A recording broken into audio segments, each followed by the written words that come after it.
2024-এর লোকসভা নির্বাচন শুরুর কিছুদিন আগেই গত ফেব্রুয়ারি মাসে রাজ্য সরকারি কর্মীদের ডিএ বৃদ্ধির সিদ্ধান্ত নেয় মুখ্যমন্ত্রী মমতা বন্দ্যোপাধ্যায়। সেই সময় বাজেট পেশ করে 4% ডিএ বৃদ্ধির ঘোষণা করেছিল রাজ্য সরকার। কথা মতোই হলো কাজ। বাজেট ঘোষণার মতো গতকাল বৃহস্পতিবার সকালেই ডিএ মে মাসের বেতনে ঢুকে গিয়েছে প্রায় সমস্ত রাজ্য সরকারি কর্মীদের অ্যাকাউন্টে।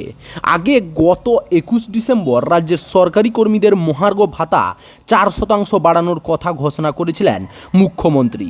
ইতিমধ্যেই সেই বর্ধিত ডিএ রাজ্যের সরকারি কর্মীদের পকেটে ঢুকেছে। এরই মধ্যে এবার আরও 4%। রাজ্যের সমস্ত ক্ষেত্রের সরকারি কর্মীরাই এদিন মাস শেষে একদিন আগেই বেতন পেয়ে গিয়েছেন, জানিয়ে কার্যত খুশি সরকারি কর্মীদের একটি অংশ। প্রসঙ্গত, এর আগে 10% হারে ডিএ পেতেন রাজ্যের সরকারি কর্মীরা। বর্তমানে তা বেড়ে হয়েছে 14%।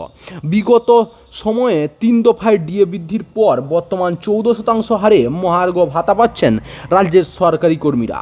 যদিও কেন্দ্রীয় হারে মহার্ঘ ভাতা দেওয়ার দাবিতে অনড় সরকারি কর্মীদের একাংশ। রাজ্য বাজেটের দিনেও সরকারি কর্মীদের আরও 4% ডিএ বৃদ্ধির কথা ঘোষণা করা হলেও তাতে একেবারেই খুশি নন তারা। সামনে আন্দোলন চালিয়ে যাচ্ছেন। নবান্ন সূত্রে খবর, গতকাল সকাল 9টা থেকে 9:30টার মধ্যেই প্রায় অধিকাংশরই সরকারি কর্মচারীর অ্যাকাউন্টে টাকা ঢুকে গিয়েছে। সকালই সেই মেসেজ পেয়ে গিয়েছেন সকলে।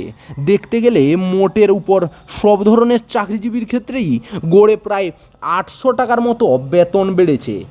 এদিকে ডিএ বৃদ্ধির পর আরও এক সুখবর। নিয়ম অনুযায়ী প্রতি বছর জুলাই মাসে ইনক্রিমেন্ট হয় সরকারি কর্মীদের। বেসিক পের উপর 3% বেতন বাড়ে। ফলে এই মাসের পাশাপাশি আগামী মাসেও ফের কিছুটা বেতন বাড়বে রাজ্য সরকারি কর্মীদের। চাকরির খবর থেকে শুরু করে নিয়োগের খবর থেকে শুরু করে ঝড় ঝঞ্ঝা, দেশ বিদেশ, রাজ্য, জেলা এবং আপনার শহরের খবর একটা চ্যানেল আমাদের newsbangla.com-এ সবার আগে আপনারা পেয়ে যাবেন। তাই চ্যানেলটাকে অতি অবশ্যই সাবস্ক্রাইব করে পাশ থেকে বেল আইকনটা ক্লিক করে অল নোটিফিকেশন অন করে রাখুন। জয় হিন্দ, জয় ভারত।